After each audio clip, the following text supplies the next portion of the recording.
L'homme a la capacité d'avoir des pensées, des sentiments, des désirs, par exemple de haine, qui ne sont pas naturels. Et ces pensées, ces sentiments, ces désirs vont se répercuter à travers les siècles.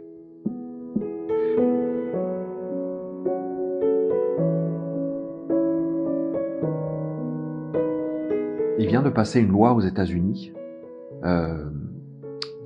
Alors c'était déjà le cas dans 2 États américains. À ma connaissance, je ne suis pas un spécialiste du sujet, mais ça vient d'être étendu à de nouveaux États qui viennent de voter l'avortement sans limite de temps. C'est-à-dire que une femme peut aller avorter, se faire avorter la veille de son accouchement, et même le jour même de son accouchement, il n'y a aucune limite de temps. Et des États ont en plus, parce qu'il y a des groupes de pression qui ont essayé de nuancer en disant que si un bébé survit à l'avortement, ce qui arrive, et qui donc il est vivant lorsqu'il sort du ventre de sa mère, eh bien normalement le médecin est censé le sauver, lui sauver la vie. Et donc il y a plusieurs États où la population est allée voter des ajouts de loi dans lesquels les médecins ne sont plus obligés de sauver la vie des bébés, ils peuvent même les achever. Ça va être le point de départ de ma réflexion, mais je voudrais te montrer, finalement, tu vois, ça serait quelle est l'origine du mal? Comment est-ce qu'on peut en arriver à apprendre des nouvelles comme ça, à voir des choses comme ça? Parce que au moment où tu regardes cette vidéo, quelque part aux États-Unis, il y a probablement plusieurs femmes et plusieurs bébés qui sont en train de vivre cette situation.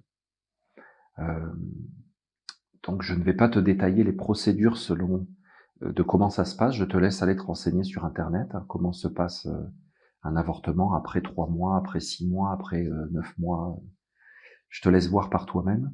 Mais en ce moment, il y a des gens qui sont en train de vivre ça. Il y a des âmes, des êtres humains qui sont en train de vivre ça. Et ce sont nos frères et sœurs, ce sont nos cellules. Nous sommes un seul organisme. Nous formons un seul corps. Nous sommes une partie de la nature. Et nous, les êtres humains, nous sommes un seul être humain quelque part. Il n'y a qu'un seul homme. Il n'y a qu'une seule femme. Il n'y a qu'un être. C'est, tu sais, la fameuse histoire de Isis-Osiris. C'est le corps d'Osiris a été découpé en morceaux et répandu sur toute la terre. Et Isis garde la mémoire de l'unité de l'humanité. Et elle reconstitue ce corps. Donc, au moment même où je parle, il y a une femme assise sur une table dans un hôpital qui est en train de procéder à cette opération. Et elle est une partie de moi.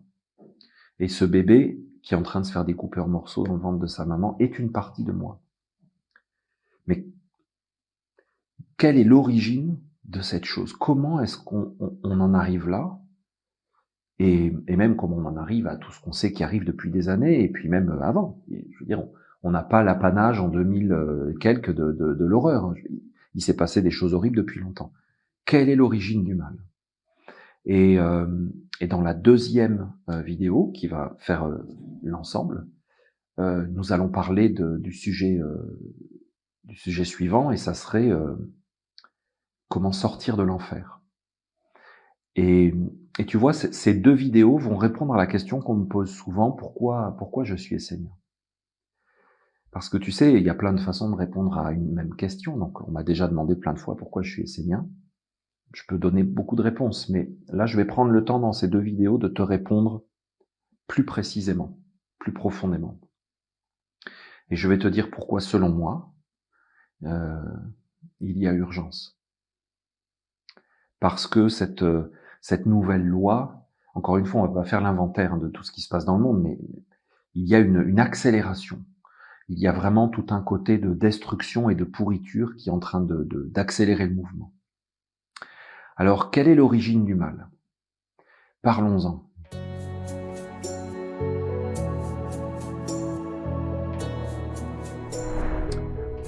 Tu sais que moi j'aime beaucoup la tradition, je suis un Essénien, je suis un être de tradition, j'aime les anciens textes, j'aime l'héritage de la tradition, la lumière, cette tradition primordiale, et je l'actualise par ma propre étude, ma propre vie, ma propre compréhension, et je la transmets aux suivants, et les générations suivantes après moi, à leur tour, méditeront, se nourriront, et conscientiseront tout cet héritage et l'enrichiront. Et il est dit dans notre tradition qu'il y a un état de chute, que l'humanité actuelle est en état de chute. Il y a eu des âges et des âges de l'humanité, mais actuellement nous sommes en état de chute.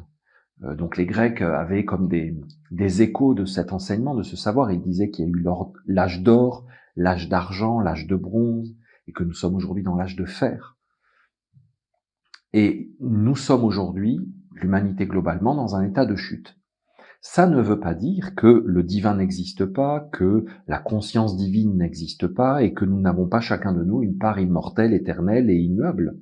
Pas du tout. Simplement, le monde dans lequel nous vivons, l'état d'incarnation que nous connaissons, est un état de chute et de séparation et de division. Donc c'est décrit dans la Genèse, l'ancien livre de Moïse qui vient en fait d'Égypte. Ce sont des très très anciennes traditions qui viennent de la nuit des temps et qui décrivent un état de l'humanité de chute et de séparation. Et donc il y a cette fameuse histoire de Abel et Caïn.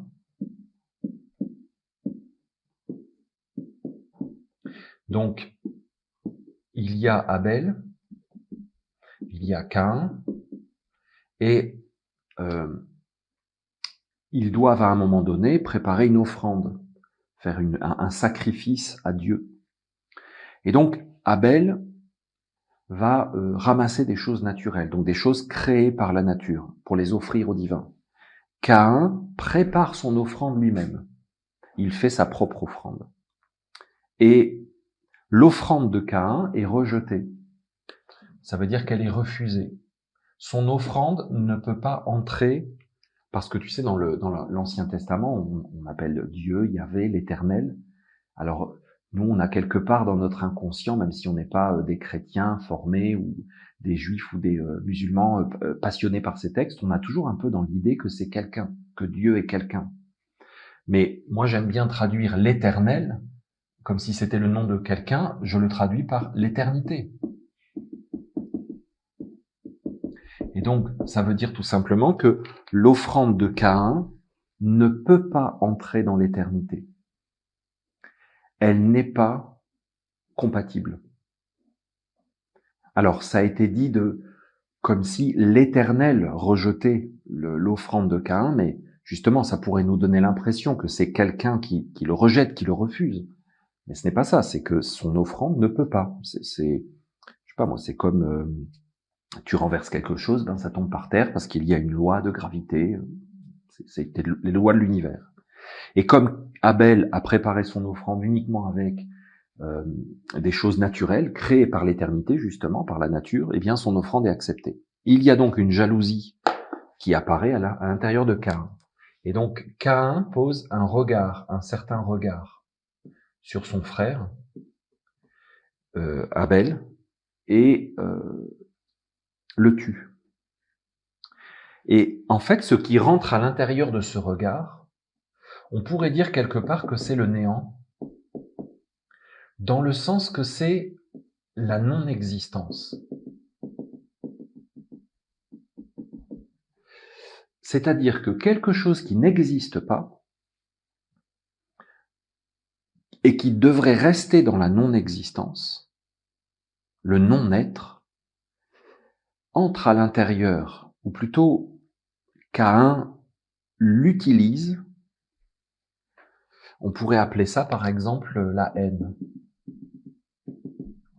La haine n'existe pas dans la création manifestée, elle est dans le non manifesté, elle demeure dans le non manifesté, comme un potentiel.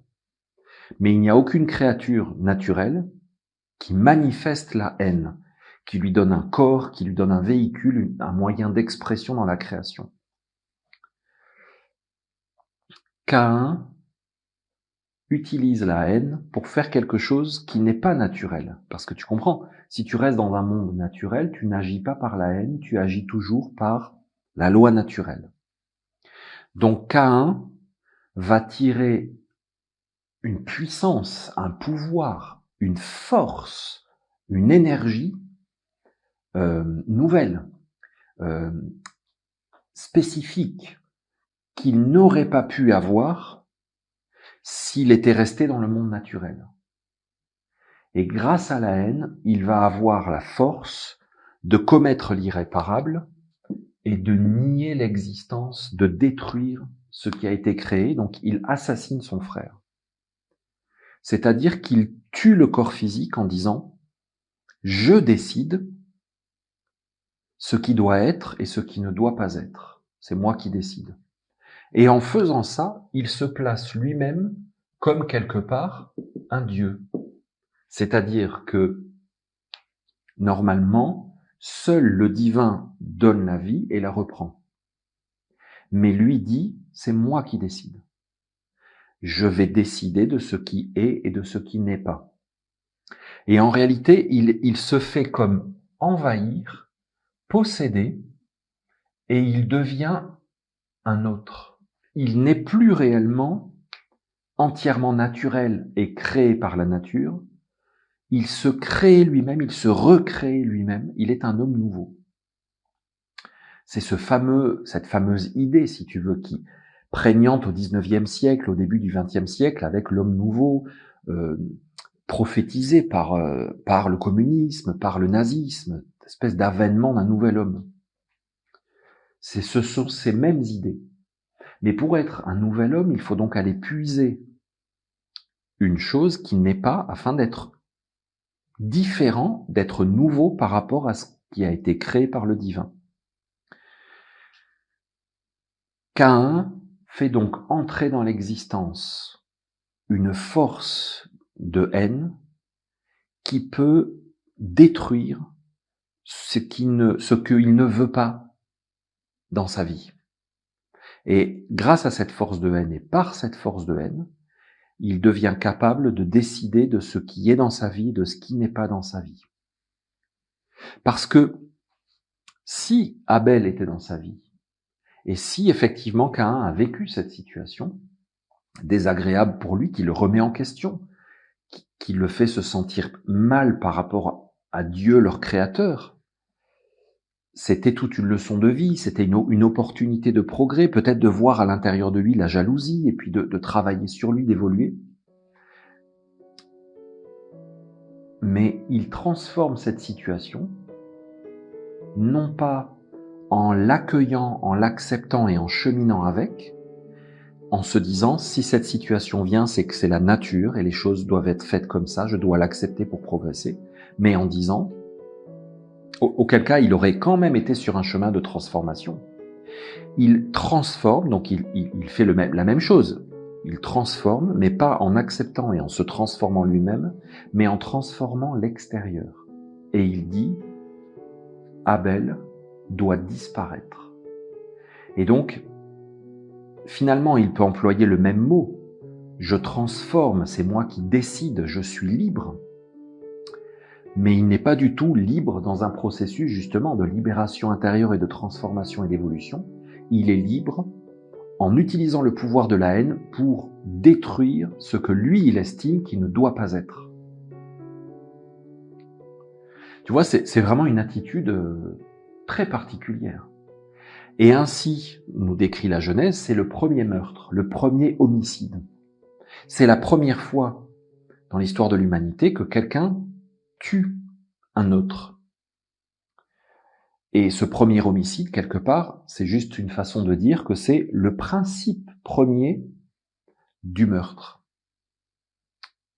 Puisqu'on parlait d'avortement. C'est le principe premier originel, la destruction de la situation que nous voyons, l'anéantissement extérieur, pour ne pas vivre ce que la vie nous fait vivre.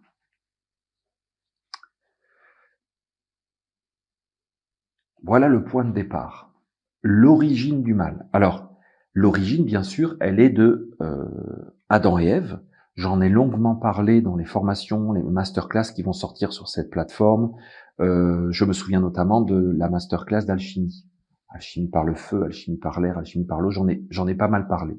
Bien sûr, l'origine c'est, mais si tu veux, tu vois le même, si tu veux exactement le même processus. C'est que dans la Genèse, donc Adam et Ève, l'arbre de la connaissance du bien et du mal, la pomme, le fruit de l'arbre de la connaissance du bien et du mal, qu'il ne faut pas manger, tu peux manger tout sauf ça. Mais finalement, l'homme veut faire ce qui ne doit pas être fait, c'est-à-dire qu'il veut être ce qui ne doit pas, il veut que soit ce qui n'est pas. Et c'est exactement le même processus. Donc, Adam et Ève, Abel et Caïn, finalement, c'est un écho, une répétition.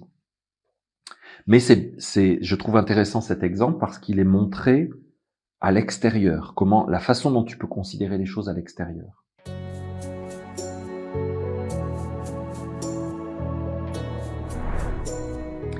Et en fait, ce qui se passe là, c'est que ce moment T, l'instant T, d'accord, le moment où cette façon de considérer l'autre est rentrée à l'intérieur de Caïn, ça reste dans l'espace quand ça se produit. À partir du moment où ça s'est transformé en acte, cet acte, en réalité, qu'est-ce que c'est un acte? C'est une chose qui entre dans le temps. Donc ce moment, cet instant est rentré dans le temps, donc il y a un processus de mémoire dans le temps. Et à ce moment-là, c'était le but de ces êtres qui étaient dans la non-existence, ils restaient dans un tout possible, dans un potentiel, c'était justement de pouvoir, grâce à cet acte, entrer dans le temps. Par l'acte de Caïn, ces êtres ont enfin eu un corps. Parce que le corps du meurtre n'existe pas dans la nature. Dans la nature, il y a de la prédation, mais il n'y a pas de meurtre de cette nature. C'est lorsque l'homme tue un autre homme par jalousie, par envie, par convoitise, par colère, il accomplit un acte spécifique qui devient le corps d'un être. C'est-à-dire que cet être a pris un corps, et en faisant ça, il est rentré dans le temps. Sauf que bien sûr, on le sait, toi et moi, la mémoire, tu sais, c'est Jeanne Moreau, j'ai la mémoire qui flanche. La mémoire, elle vieillit, et elle finit par se dissoudre dans le temps. Pour continuer à exister, il faut que cet être régulièrement reprenne un corps. Un corps comment? À travers un acte. Quel acte? Le même. La compassion ne peut pas vivre à travers un crime de haine. Tu comprends? Ce qui va se perpétuer à travers l'acte, c'est la même âme, la même énergie, la même origine, le même être. Donc cet être de haine qui vient au départ de la non-existence, qui demeure comme une ombre, un potentiel, prend un corps à travers un acte particulier. Donc par exemple, quelqu'un, je sais pas moi, tiens, deux chasseurs, ça arrive des fois, c'est la saison de la chasse ici, tu vois, il y a des accidents de chasse parfois, c'est quand même rare, mais ça arrive. Et donc deux chasseurs, il y en a un qui tire et puis il tue un autre chasseur dans un buisson en croyant que c'est un gibier. Ce n'est pas un acte, ce n'est pas un crime de haine. Donc ce n'est pas le même être qui va se manifester dans le fait que tu as tué quelqu'un. C'est pour ça qu'au tribunal, par exemple, il y a prémédité, non prémédité, tu sais, en faisant exprès, en faisant pas exprès. Il y a tous ces critères qui rentrent en jeu parce que on pressent que ce n'est quand même pas la même chose. Donc, on parle ici avec Caïn et Abel vraiment d'un crime de haine, de colère, de jalousie, tu vois, vraiment.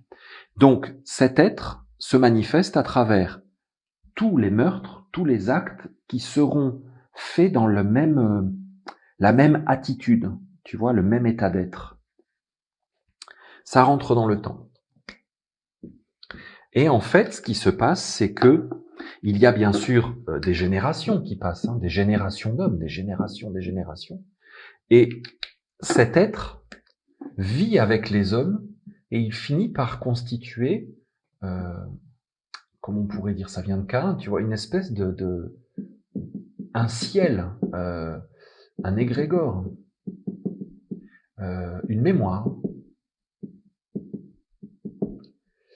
une énergie. Bon, tu comprends? Il finit par lui avoir une continuité. Il a une continuité.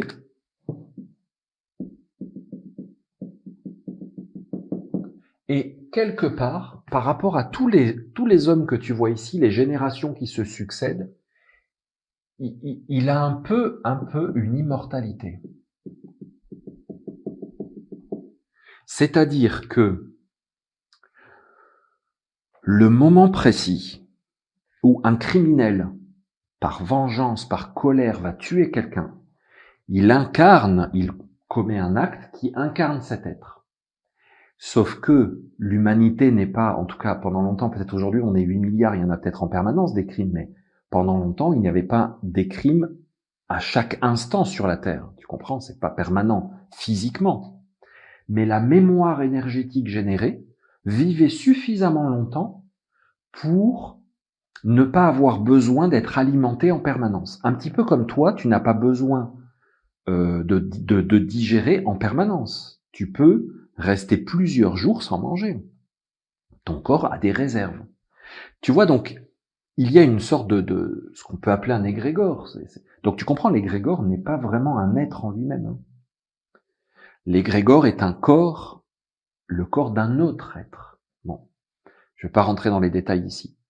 Donc tu comprends que par rapport aux générations, tiens, on va prendre un exemple. Lui a commis un acte, donc il a commis un crime. Son enfant n'en a pas commis, son fils, son petit-fils, ni d'ailleurs, tiens, aucun de ses descendants. Ce n'est pas nécessairement lié à la généalogie, mais ça a sauté. Et pendant, je sais pas moi, pendant 100 ans, il n'y a pas eu de meurtre, il n'y a pas eu de crime. Mais cette mémoire, à un moment donné, elle a rétréci, elle a perdu de la force, elle a eu besoin de retrouver de l'énergie vitale. Eh bien, elle a touché un homme qui a commis un acte encore, qui a donc donné un corps, et il a donc vitalisé,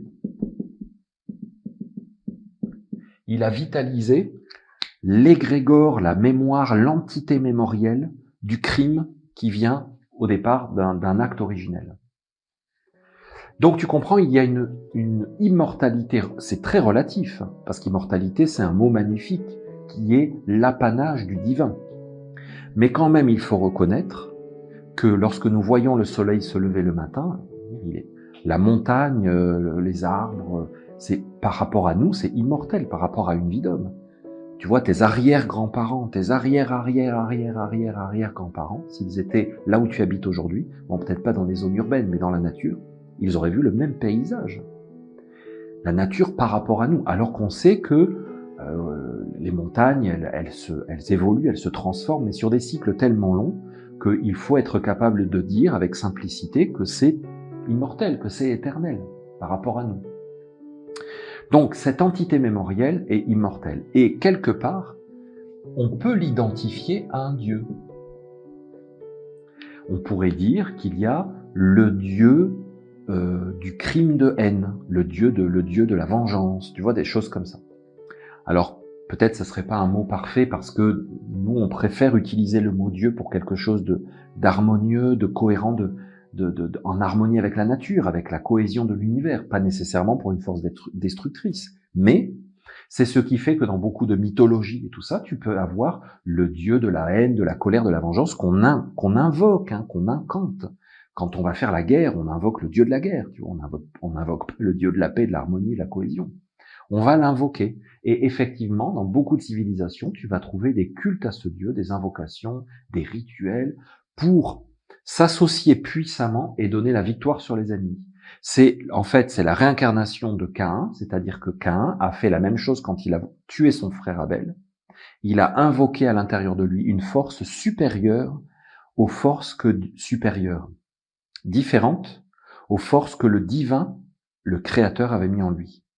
Parce que s'il s'était tourné vers l'Éternel en disant « Ô Éternel, donne-moi la force d'assassiner et d'anéantir mon frère que je hais, dont je suis jaloux », il n'aurait pas trouvé à l'intérieur de lui dans l'éternité cette force. Il a été obligé de faire appel à un autre réservoir.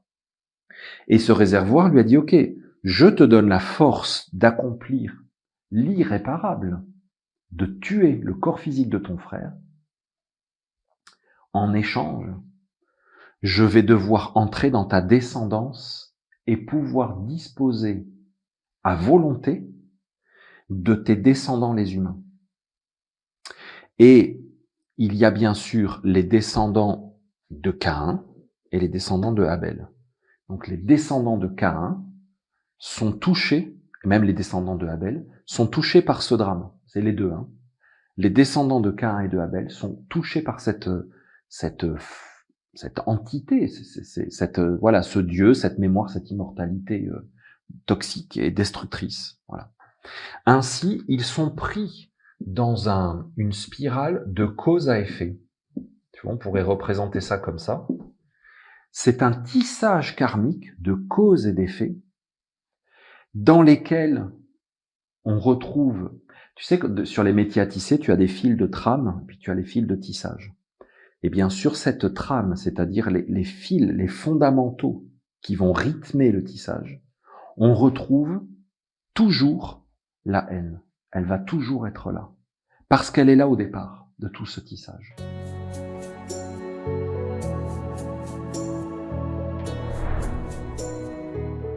Du point de vue essénien, l'éternité, alors tu le trouves dans la plupart des formations que je donne ici, tu la trouves dans la nature, manifestée à l'extérieur. Alors on pourrait dire l'éternité mère et l'éternité père. C'est une façon de le décrire, je ne veux pas rentrer dans ces détails, mais tu vois, l'éternité de la nature et puis l'éternité des principes créateurs originels qui président à l'organisation, à la structuration de la matière.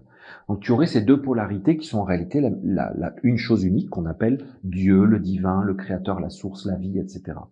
Tu as toujours la matière organisée en cohérence et l'intelligence originelle qui a conçu cette organisation.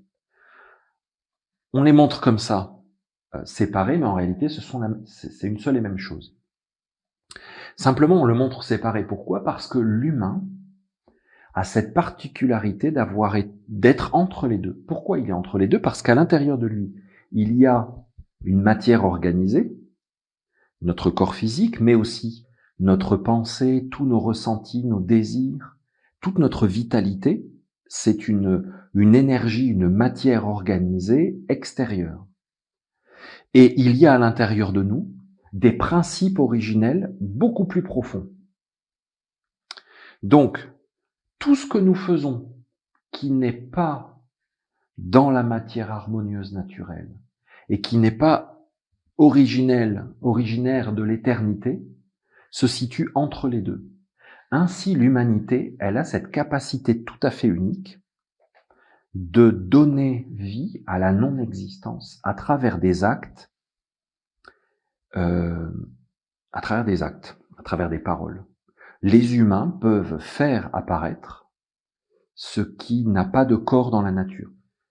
Regarde, je prends de l'argile, je fabrique une chose, je la passe au four, voilà, il y a un pot. Et dans 30 000 ans, dans 100 000 ans, les archéologues vont retrouver une chose en sachant tout de suite que ce n'est pas naturel. Il y avait des hommes qui ont fait ça.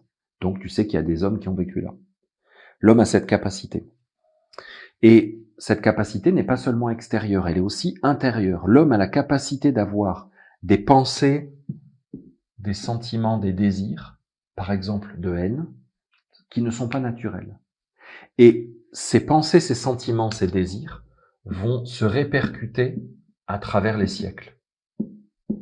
C'est pour ça que, par exemple, on peut dire, on le voit à travers l'histoire, l'avidité, l'envie, la soif de pouvoir, tu vois, tu le vois à travers toute l'histoire, sans arrêt. Tu as des personnages, parce que ça, c'est des choses faciles, l'histoire est écrite au niveau de la politique et tout ça. Tu vas voir des gouverneurs, des rois, des reines, des autorités religieuses, peu importe, qui prennent le pouvoir et qui l'utilisent a priori de façon assez saine, et d'autres qui le prennent et puis qui deviennent ivres de leur autorité, de leur pouvoir, et qui vont le faire fusionner avec des désirs personnels, avec une soif personnelle, etc., exceptionnelle.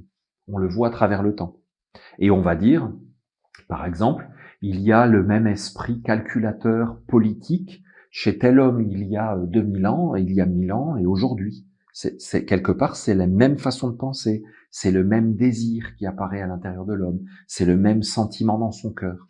C'est une forme de mémoire transgénérationnelle. Alors, dans la tradition hébraïque essénienne, on peut appeler ça des clifotes. mais je n'aime pas trop ces mots étrangers. Je trouve très important de pouvoir traduire. Donc j'aime bien plutôt dire des coquilles. Alors des coquilles résiduelles, vides.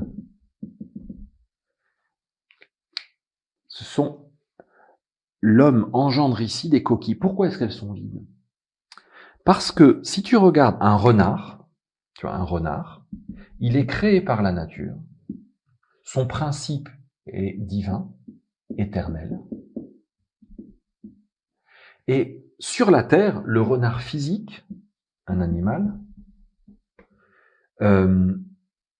il est cohérent, si tu veux. Un renard ne peut pas être une coquille vide, parce qu'il est toujours animé par quelque chose qui vient du réel et de la nature. La jalousie de Abel et Caïn n'est alimentée par rien qui vient de l'éternité naturelle ou de l'éternité tout court. Il n'y a rien qui anime la jalousie. Pour que la jalousie continue d'exister comme un égrégore, mettons, elle doit exister à travers des actes et prendre des corps de jalousie. Elle est donc une coquille vide en elle-même, parce qu'elle a sans arrêt besoin d'être animée par des hommes qui vont rentrer à l'intérieur de la coquille de la jalousie et habiter à l'intérieur. Et ils vont dire par exemple, le dire ou pas, mais ils vont dire « je suis jaloux ». Moi je suis jaloux, ou ils vont l'être, ils vont l'incarner. Ils s'identifient tellement à la jalousie comme un Bernard l'ermite dans sa coquille.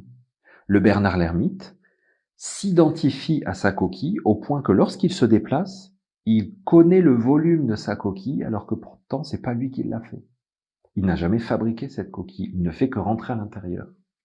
Il est le squatteur d'une coquille et il s'identifie, il se fusionne tellement dans sa conscience et sa perception du monde qu'il est capable de vivre avec.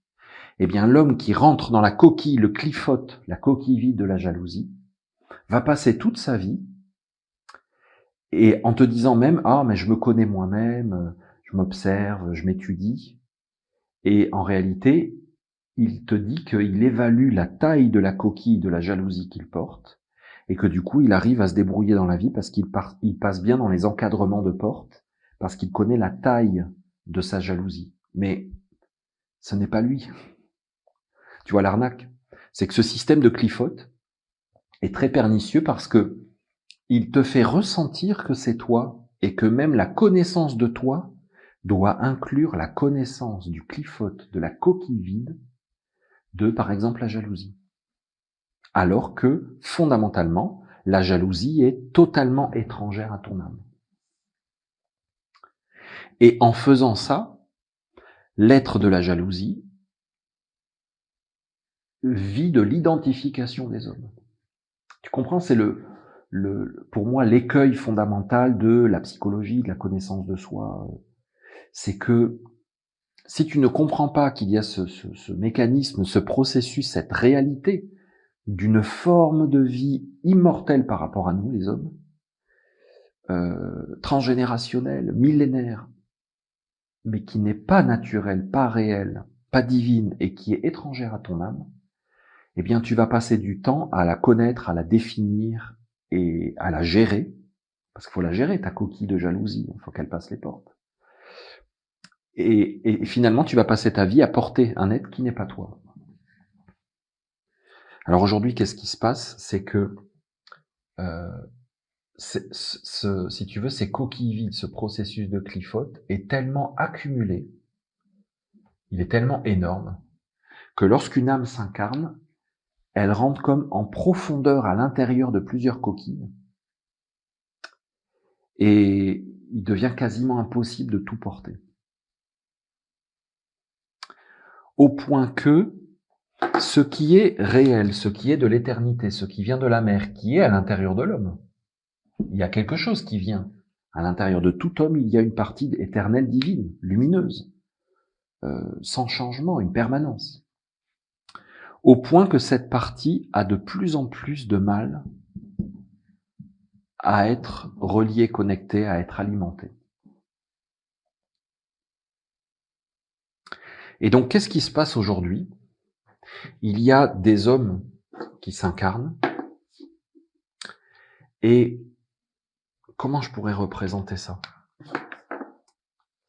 Eh bien, tu vois, par exemple, ils s'incarnent juste un peu.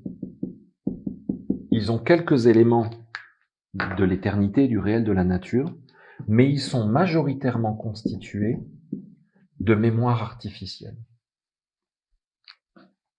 Et donc, leurs pensées, leurs sentiments et leurs désirs ne sont quasiment plus vitalisés par le Père ou la Mère, par le divin avec un D majuscule, qui est un. Et donc, ils pensent, ils ressentent et ils veulent uniquement dans ces clifotes, dans ces coquilles vides.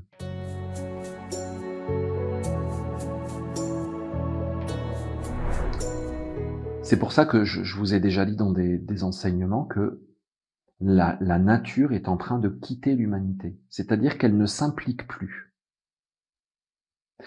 Or, ce qui peut équilibrer un être, tu vois, un être comme lui par exemple, il a un corps naturel, mais il a aussi des mémoires, il a aussi de l'artificiel à l'intérieur de lui.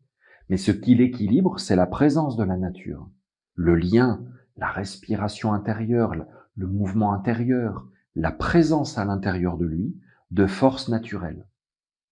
Tu vois bien la différence si je te dis qu'il y a un homme qui a des désirs qui viennent de la nature, et il y a des hommes qui n'en ont aucun, ils n'en ont aucun qui viennent de la nature. Tu vois la différence d'être humain. Eh bien, aujourd'hui, il y a des hommes de plus en plus, et ça commence bien sûr dans les zones urbaines, parce que c'est là que c'est le plus puissant, ce monde artificiel est extrêmement puissant. Il y a des hommes qui s'incarnent et qui ont de moins en moins la capacité d'avoir des désirs, des pensées, des sentiments réels. Et ils sont quasiment constitués uniquement de choses artificielles, de souvenirs artificiels, d'idées artificielles. Tu vois même ce qu'on appelle la cognition, c'est-à-dire de relier les choses entre elles pour avoir une intelligence, un raisonnement, une logique, un intellect, tu vois, une pensée. Même cette cognition, cette faculté de relier les informations, devient à pour source un monde artificiel. Et donc on en arrive par exemple à manifester dans les rues en disant « My body, my choice » en anglais, c'est un slogan, « Mon corps, mon choix ». Ce qui, si tu ne connais pas le contexte, c'est absolument fondamental et légitime. Je veux dire, une coccinelle, elle a le devoir de dire « mon corps, mon choix », parce qu'elle est une créature naturelle. Le renard, il dit « mon corps, mon choix », tu n'as pas le droit de toucher à mon corps. Je suis une créature du divin. Mais si tu le replaces dans le contexte, que tu t'aperçois que l'humanité dit ça en disant, si tu veux, c'est Caïn qui parle. Caïn parle et il va dire « Je veux tuer mon frère ». Mais quelque part en lui, son corps ne veut pas. Son corps physique ne veut pas tuer un autre corps physique. Ça ne se fait pas. Ça se fait seulement en situation de survie ou par accident. Mais ça ne se fait pas de façon froide et préméditée pour rien, pour une émotion. Le corps physique refuse. C'est-à-dire que la présence de Dieu Mère à l'intérieur de Caïn, à travers son corps, s'est opposée.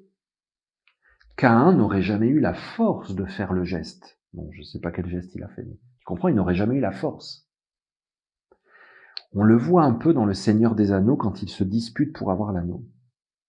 Tu vois, à un moment donné, ils veulent tellement prendre l'anneau pour avoir le pouvoir qu'ils sont possédés par une force plus grande qu'eux, et c'est bien montré comment ils sont complètement... ils sont possédés. Et après, quand ils se réveillent de leur hypnose, ils vont dire « Ah, excuse-moi, je sais pas ce qui m'a pris, j'ai été... » Tu vois, c'est exactement ça. Il y a donc cet être qui prend le corps de Caïn et qui devient plus importante que son corps physique. Et cet être de non-existence et de néant, son fantasme, son désir absolu, c'est de devenir Dieu, de devenir le Dieu de l'homme. Un faux Dieu. Si tu veux, c'est une idole. Il veut devenir l'idole de l'homme. Pour faire ça, il faut qu'il devienne plus fort que le corps de l'homme. Tu le vois par exemple, à chaque fois que l'un d'entre nous, les humains, nous devrions apprendre à parler comme ça, l'un d'entre nous, nous sommes une famille, l'un d'entre nous fait du mal à son corps. Ça veut dire que la voix de son corps est étouffée au profit de la voix d'autre chose, qui n'est pas lui. Et il est capable, par exemple, de manger une alimentation qui va lui donner une maladie, qui va le détruire, qui va le rendre malade. Ou au contraire, je pense à un anorexie qui va arrêter de manger jusqu'à détruire son corps. C'est plus fort que... j'en parle dans le cours, si vous regardez le cours médecine sacrée, sur le sommeil, le rêve, le sommeil, des types avec l'énergie somatique. Ici, là, le fantasme de cette force, tu vois, du néant, c'est de devenir plus forte et même de devenir le corps de l'homme.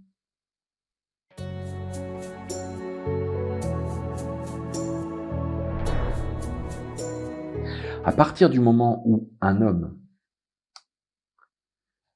Bon, on va continuer sur Caïn. Caïn tue son frère. Quelque part, il a perdu son corps, issu de la terre.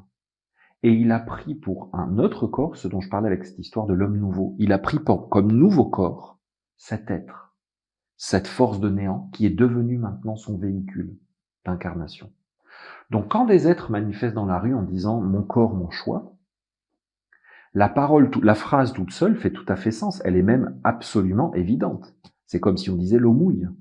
Je veux dire, on ne peut rien dire contre ça. C'est la loi, c'est le bon sens, c'est la justice, d'accord? Mais replacé dans le contexte, on se demande qui dit ça? Qui dit mon corps, mon choix? Qui le dit? Est-ce que c'est l'âme éternelle? Est-ce que c'est un être qui vit en accord et en harmonie avec toute la création? Est-ce que c'est un être profondément naturel et relié aux arbres, relié au cosmos, à la lune et aux étoiles? Si cet être disait ça, il n'aurait jamais engendré une vie inconsciemment, involontairement, et en la refusant par la suite. Parce que si tu es conscient et éveillé, tu es conscient de tous les cycles naturels, des causes et des conséquences de tes actes.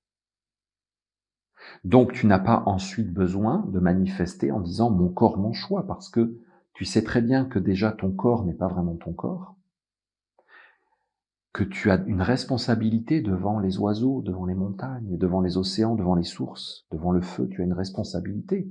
Tu n'es pas étranger au feu. Et tu sais très bien que quand tu dis « mon choix », tu dois savoir de quoi tu parles. Le choix de quoi? De vouloir être un être inconséquent. C'est exactement la mémoire de Caïn. Je veux avoir le droit de faire ce que je veux quand je veux, sans conséquence. Caïn sait très bien qu'il ne peut pas tuer son frère parce qu'il va y avoir des conséquences graves. Eh bien, il dit, je le fais parce que je vais montrer au monde entier que l'homme peut vivre sans conséquences. L'homme peut être irresponsable. Ainsi, l'irresponsabilité est entrée dans la mémoire des humains et elle finit par être donc une coquille vide, un clifote, et des hommes se chargent. Et ils veulent absolument être irresponsables. Par exemple, nous voulons pouvoir utiliser du plastique en faisant comme si nous ignorons la conséquence de nos actes. Parce que tu vois, si je devais aller dans la nature aujourd'hui, devant les 4 éléments, devant les animaux, devant les étoiles, et que je doive me justifier devant eux, leur expliquer, plaider ma cause en leur disant je dois utiliser ce plastique, en sachant qu'il va rester des siècles ou des millénaires dans la Terre. je ne saurais pas quoi dire. Je devrais mentir, je devrais monter un baratin. Parce que rien ne peut justifier que nous utilisions des matières, des technologies qui polluent et qui sont artificielles et destructrices. Rien. Je suis donc obligé d'utiliser l'irresponsabilité transgénérationnelle qui me vient de mes ancêtres pour tout le temps me dégager de la responsabilité qui m'incombe. Et donc, en réalité, je transmets au suivant. C'est le processus d'endettement. Donc, l'origine du mal que nous voyons actuellement, c'est qu'il y a, tiens, regarde l'image, rappelle-toi de ces images qu'on a vues. Tu sais, la navette spatiale qui décolle, ou la fusée. Et après, ils appuient sur des boutons et ils larguent les bouteilles. Tu vois, ils se détachent. Eh bien, aujourd'hui, la Terre est en train de larguer les humains. Elle les détache, elle se détache d'eux. Et les humains se retrouvent complètement emberlificotés dans une myriade de faux dieux, de fausses mémoires transgénérationnelles, générées par des siècles et des siècles. Et tout ça nous retombe dessus. Et on en arrive à aller voter une loi pour pouvoir tuer un bébé jusqu'au terme de son corps et de son incarnation de conscience dans un corps. Et même s'il survit, il a survécu à un avortement. Tu sais, c'est comme quand une vache échappe à un camion d'abattoir. Je trouve que par principe, cette vache devrait être sauvée et placée jusqu'à la fin de ses jours dans un champ. Le bébé survit à un avortement. Eh bien, il y a des lois maintenant qui n'autorisent pas du tout les médecins, qui ne les forcent pas plutôt, qui ne forcent pas les médecins à les maintenir en vie. Donc, on va l'achever. Et c'est en train de se faire au moment où on parle, ça arrive, ça se produit. Les conséquences de ces actes, tu comprends? C'est un être du néant qui arrive et qui prend corps. Cet être d'irresponsabilité et de haine va toujours chercher des corps, des actes, des corps pour s'incarner, de plus en plus précis, de plus en plus puissants, de plus en plus fins. Il veut s'incarner avec de plus en plus de force. Il va donc faire commettre aux hommes, les hommes vont commettre des actes de plus en plus terribles et de plus en plus antinaturels.